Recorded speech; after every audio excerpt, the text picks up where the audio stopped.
નમસ્કાર વિદ્યાર્થી મિત્રો, બધા જ વિદ્યાર્થી મિત્રોનું આજના આ વિડીયોમાં હાર્દિક સ્વાગત છે. વિઘ્ન બાધા દૂર કરનાર શ્રી વિઘ્નેશ્વરાય શ્રી મહાગણપતિજીના શ્રી ચરણોમાં કોટી કોટી વંદન. વિદ્યા આપનાર માં સરસ્વતીજીના શ્રી ચરણોમાં કોટી કોટી વંદન કરી આજે આપણે ધોરણ 10 વિષય હિન્દી પ્રકરણ 7 જે પદ્યના રૂપમાં છે અને નામ છે જન્મભૂમિ. લેખક છે સુમિત્રાનંદન પંત. જન્મભૂમિ એટલે કે ભારત દેશનું ગૌરવ કરતું આખું કાવ્યના રૂપમાં છે. જન્મભૂમિ શું કામ કીધું છે કે કોઈ પણ વ્યક્તિ છે, કોઈ પણ ક્ષેત્રમાં એનો જન્મ થયો છે, જે વ્યક્તિની જે પોતાની જન્મભૂમિ છે એ પોતાને અત્યંત પ્રિય હોય છે, ખૂબ જ પ્રિય હોય છે, એનો મહિમા જ અલગ હોય છે.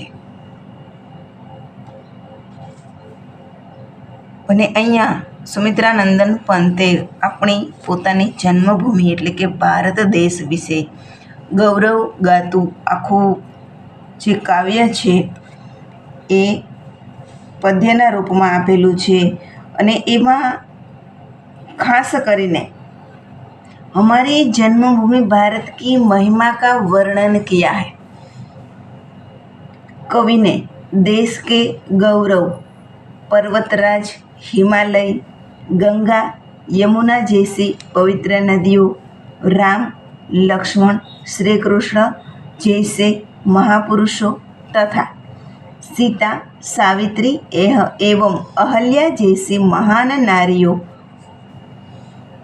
तथा ध्यान, ज्ञान, मंत्र तथा वसुधैव कुटुंबकम की भावना का महत्व दर्शाते हुए जन्मभूमि को स्वर्ग से अधिक श्रेष्ठ बताया है.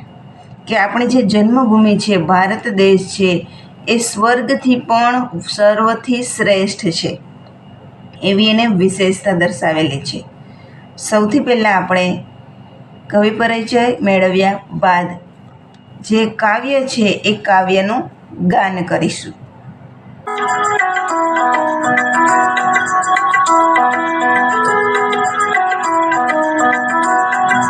जननी जन्मभूमि प्रियपनि जो स्वर्गदपि चिरगरियसि जिसका गौरव भाल हिमाचल स्वर्णधरा हस्ती चिर श्यामल ज्योति ग्रथित गंगा यमुना जल वह जन जन के हृदय में बसी जिससे राम लक्ष्मण और सीता बना गए पद जुली पुनीता.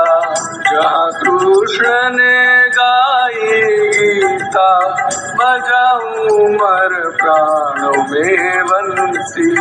सावित्री राधा सी नारी उतरी आबादे प्यारी. शिला बनी तपास सुकुमारी जड़ता बनी चेतना सरसी.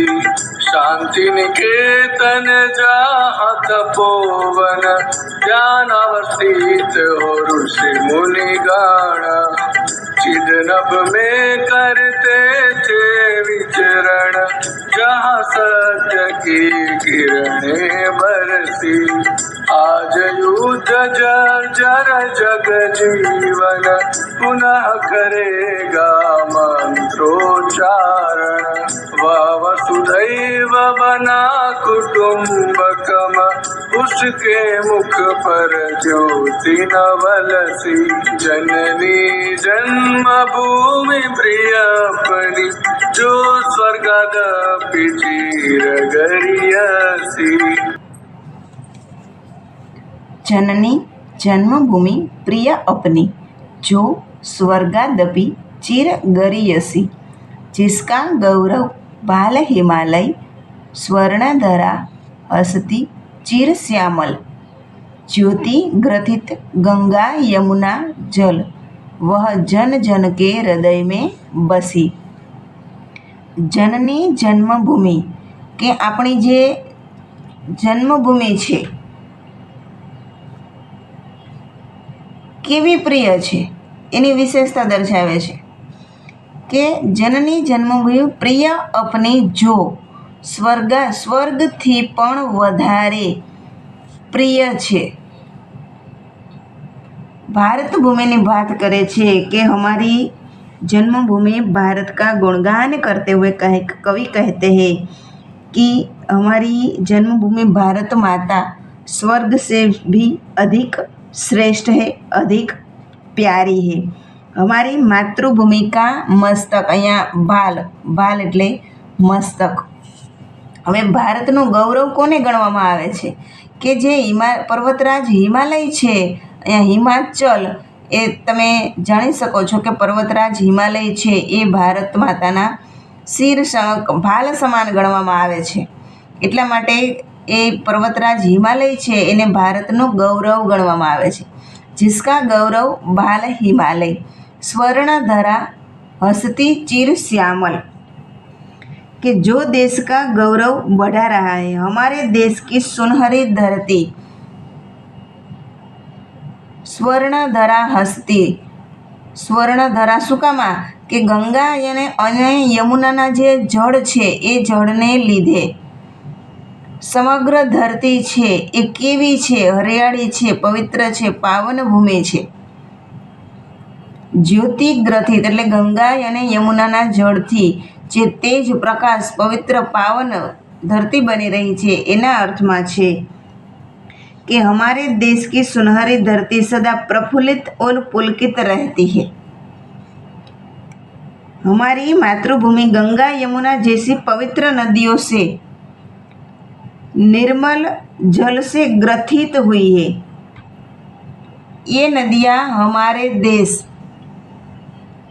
प्रत्येक व्यक्ति के हृदय में बसी हुई है। वह जन जन के हृदय में એટલે કે हमारा देशना प्रत्येक व्यक्तिना हृदयમાં છે ગંગા અને યમુના નદીનું જે પાવન પવિત્ર મહત્ત્વ છે, પુનિત ગંગા ગણવામાં આવે છે, એ દરેક વ્યક્તિના હૃદયમાં સ્થાન પામેલ છે।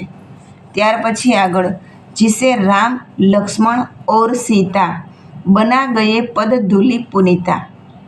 અહીંયા બે પંક્તિ અલગ અલગ સમજવાની છે। પહેલાં રામ લક્ષ્મણ અને સીતાનું મહત્ત્વ બતાવ્યું છે અને પછી કૃષ્ણ ભગવાનનું મહત્ત્વ બતાવ્યું છે કે ભારત ભૂમિ કેટલી પવિત્ર અને પાવન ભૂમિ છે કે જ્યાં ભગવાન રામ, લક્ષ્મણ, સીતા અને શ્રી કૃષ્ણએ અવતાર ધારણ કરેલા છે। અવતાર ધારણ કર્યા પછી જે કાર્ય ક્યાં કરેલા છે એની વાત કરે છે કે ये हमारी वह पवित्र और पावन भूमि है भारत देश की जिसे એટલે કે जिस पर राम, उसके भ्राता लक्ष्मण और सीता माता अपनी पद धूलि એટલે કે ચરણની ધૂલી છે એના દ્વારા સમગ્ર ભારત ભૂમિ છે એને પુનિતા એટલે પાવન બનાવી ગયા છે, પવિત્ર બનાવી ગયા છે।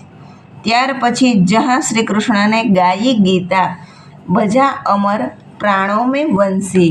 અહીંયા શ્રી કૃષ્ણએ પોતાનું જે બાળલીલાઓ કરેલી છે એના અર્થમાં છે જે પવિત્ર અને પાવન ગ્રંથ ભગવદ્ ગીતા છે એની રચના કરેલી છે એ બે મહત્ત્વ આમાં દર્શાવેલું છે कि इस भूमि पर भगवान श्री कृष्ण ने अपनी बंसी की धून से અહીંયા વંશી એ બંસીના અર્થમાં છે જે કૃષ્ણ ભગવાન છે એ વાંસળી વગાડતા હતા એના અર્થમાં છે કે श्री कृष्ण ने अपनी बंसी की धुन से जन जन के हृदय पर अपनी अमिट छाप छोड़ी है और उन्होंने ગાઈ ગીતાના અર્થમાં છે કે શ્રી કૃષ્ણ ભગવાન છે એને આપણી આ ભારત ભૂમિ ઉપર પવિત્ર અને પાવન એવો ગ્રંથ જે કાવ્યના રૂપમાં છે શ્રીમદ ભગવદ્ ગીતા છે એની રચના કરેલી છે અને લોકોને પોતાના જીવનમાં છે એ ગીતામાંથી સંકટના સમયે, વિકટ પરિસ્થિતિના સમયે જ્ઞાન મેળવી શકે, ઉપદેશ મેળવી શકે એવી એને રચના કરેલી છે. ત્યાર પછી આગળ સાવિત્રી રાધાસી નારી, ઉતરી આભા દેહી પ્યારી, શિલા બની તાપસ સુકુમારી, જડતા બની ચેતના સરસી. અહીંયા સમગ્ર પંક્તિ છે. એ સમગ્ર પંક્તિની અંદર કવિએ ભારતીય નારી કી महत्ता का वर्णन, जो તમે પ્રશ્નમાં પણ આવે છે કે ભારતીય નારી કી महत्ता का वर्णन कीजिए કવિતાના આધારે, ત્યારે સાવિત્રી, રાધા, પછી સીતાજીનું ઉપર નામ આવેલું છે એટલે સીતા, અને અહીંયા તાપસ સુકુમારી એટલે અહલ્યાજીની વાત છે, તો એના વિશે તમારે લખવાનું થાય. એટલા માટે ખાસ ધ્યાન રાખવું कि सावित्री राधा सी नारी, हमारे देश में सावित्री और राधा जैसी महान नारियाँ हुई, जिनकी आभा उतरी आभा देही प्यारी, એટલે કે जिनकी आभा से मानव जाति आलोकित है, प्रकाशित है. सुकुमारी, અહીંયા શિલા બની તાપસ સુકુમારી, અહીંયા સુકુમારીથી સમજવાનું થશે કે સુકુમારી જે પવિત્ર તપસ્વીની, તાપસ એટલે તપસ્વીની, સુકુમારી નારી તપસ્વીની, બની શિલા એટલે કે પથ્થર બની જાય છે. કારણ શું છે કે એમના પતિ ગૌતમ ઋષિ છે એને પોતાનાથી અજાણતા થયેલી ભૂલના કારણે છે એ શ્રાપ આપે છે, અને પોતે શ્રાપવશ છે એ શિલા એટલે પથ્થર બની જાય છે.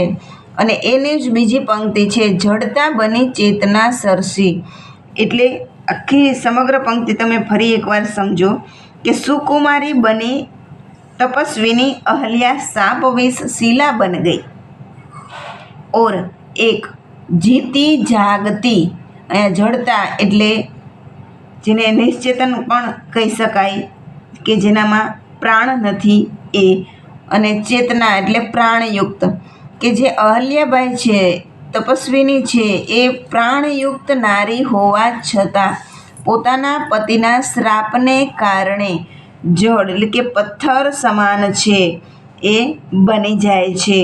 એટલે જીતી જાગતી નારી ચેतना से जड़ अर्थात निष्प्राण हो गई. ત્યાર પછી આગળ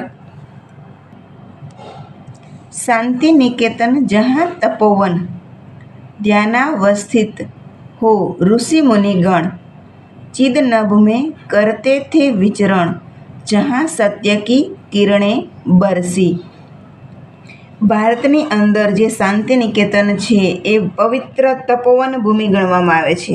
એના અર્થમાં ઋષિમુનિઓ છે એનું મહત્ત્વ, શાંતિ નિકેતનનું મહત્ત્વ આ પંક્તિમાં દર્શાવેલું છે કે જ્યાં हमारी जन्मभूमि की महिमा निराली है, यहाँ शांति निकेतन जैसा तपोवन है, जहाँ જ્ઞાની ઋષિ મુનિ ધ્યાનમગ્ન, ધ્યાનાवस्थિત એટલે ધ્યાનમગ્ન હોકર ઋષિ મુનિગણ કઈ રીતે તપ કરતા એની વાત કરે છે કે યહાં અમારી ધરતી ઉપર પવિત્ર પાવન ભૂમિ ઉપર જે શાંતિ નિકેતન છે એ એવી પવિત્ર અને તપોવન ભૂમિ છે ક્યાં ઋષિ મુનિઓ છે એ ધ્યાનમગ્ન હોકર જ્ઞાનરૂપી નભ મંડલ મેં ચિદ નભ મેં કરતે થે વિચરણ.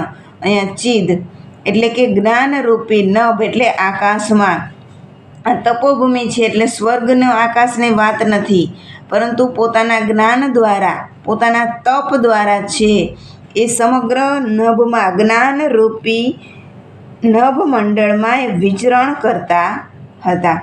જहाँ सत्य की किरणें बरसी, कि हमारा देश सत्य के प्रकाश से आलोकित है, अर्थात यहाँ सत्य का बोलबाला है. ત્યાર પછી આગળ आज युद्ध जर्जर जग जीवन पुनः करेगा मंत्रोच्चारण, वह वसुधैव बना कुटुंबकम, उसके मुख पर ज्योति नवलसी. जननी जन्मभूमि प्रिय अपनी, जो स्वर्गादपि चिर गरियसी. સમગ્ર પંક્તિ છે એ પંક્તિની અંદર વર્તમાન ભારતની જે પરિસ્થિતિ છે એ વર્તમાન ભારતની પરિસ્થિતિની અંદર ભારતના લોકોના વિચારો કેવા છે, સમગ્ર વિશ્વ માટે એ શું વિચારે છે, ભારત દેશ શાંતિદૂત શા માટે કહેવાય છે. ત્યાર પછી વસુધૈવ બના કુટુંબકમ કે વસુધૈવ કુટુંબકમની જે ભાવના છે એ ભારતના લોકો કઈ રીતે સાકાર કરે છે, એ ખૂબ જ ઊંડો એવો વિચાર છે આ પંક્તિમાં આપેલો છે અને ધ્યાનથી સમજવાનો છે. ઘણી વખત છે એ આ બે પ્રશ્ન તમને વારે વારે પરીક્ષામાં પૂછાય છે કે ભારત વિશ્વ શાંતિદૂત ક્યો કહેલાતા હૈ, ત્યારે પણ આ પંક્તિનો સાર લખવાનો થાય. અને બીજો પ્રશ્ન પૂછે કે આશે સ્પષ્ટ કીજીએ વસુધૈવ બના કુટુંબકમ, ખાલી પંક્તિ આપી દે અને પછી આશે સ્પષ્ટ કરવાનું કહે, ત્યારે પણ આનો જ સાર તમારે લખવાનો થાય. એટલા માટે ધ્યાનથી જુઓ. આજ જર્જર યુદ્ધ જર્જર જગ જીવન, અહીંયા સમગ્ર વિશ્વની વાત છે. જગ એટલે વિશ્વનું જીવન, समग्र विश्वનું जीवन केवुं छे. कवि कहते हैं कि आज समस्त विश्व के लोगों का जीवन युद्ध से त्रस्त और जर्जर हो चुका है. एवी परिस्थिति में पुनः करेगा मंत्रोच्चारण हमारा देश मानव जाति को युद्ध से छुटकारा दिलाने के लिए. आज फिर मंत्रोच्चार कर समग्र विश्व में शांति का प्रचार करेगा. वह वसुधैव बना कुटुंबकम, वह पृथ्वी पर रहने वाले सभी लोगों को एक साथ मिलजुल कर रहने के लिए विश्व परिवार की भावना का प्रचारक बन गया है. उसके मुख पर ज्योति नवल सी એટલે કે उसके मुख पर नई सी चमक आ गई है. क्यों आ गई है? क्योंकि समग्र विश्व છે યુદ્ધથી ત્રસ્ત છે, જર્જર છે. એવામાં ભારત દેશ છે એ દર વખતે જ્યારે પણ વિકટ પરિસ્થિતિ થાય ત્યારે सत्य અને अहिंसा જે हमारे राष्ट्रपिता महात्मा गांधी के आदर्श थे, उनकी राह पर चलकर हमारे देश इस आदर्श का अक्षरशः पालन करता है. जब भी कभी विश्व में किसी देश में शांति भंग होती है तो भारत सबसे पहले आगे आकर शांति स्थापित करने की दिशा में पहल करता है, लोगों को समझाता है. भारत की शांति सेना राष्ट्रसंघ के तत्व विधान में शांति स्थापित करने का कार्य करती है. शांति स्थापित करने में सदा अग्रणी प्रथम रहने के कारण भारत को વિશ્વ શાંતિદૂત કહેલાતા હે. એટલે ખાસ ધ્યાન રાખો વિદ્યાર્થી મિત્રો, આ પંક્તિઓ છે એનો જે સાર હોય છે એ પ્રશ્નમાં લખવાનો થાય. ઘણી વખત વિદ્યાર્થીઓ ભૂલ કરતા હોય છે. જ્યારે વસુધૈવ બના કુટુંબકમ કહે ત્યારે આ પંક્તિઓ લખીને નાખતા હોય છે. અહીંયા ભારતની નારીઓની મહત્તા દર્શાવવાની કહે ત્યારે આમાં જે આપેલી હોય એ પંક્તિના આધારે ટૂંકમાં લખી નાખતા હોય છે. પરંતુ એના આધારે જે આપણે સમજ્યા એના આધારે થોડું વિસ્તારથી લખવાનો પ્રયત્ન કરવો. વિદ્યાર્થી મિત્રો, મારી આ ચેનલ પર નવા છો તો ચેનલને સબસ્ક્રાઈબ કરજો, વિડીયોને લાઈક કરજો અને તમારા મિત્રો સાથે અવશ્ય શેર કરજો.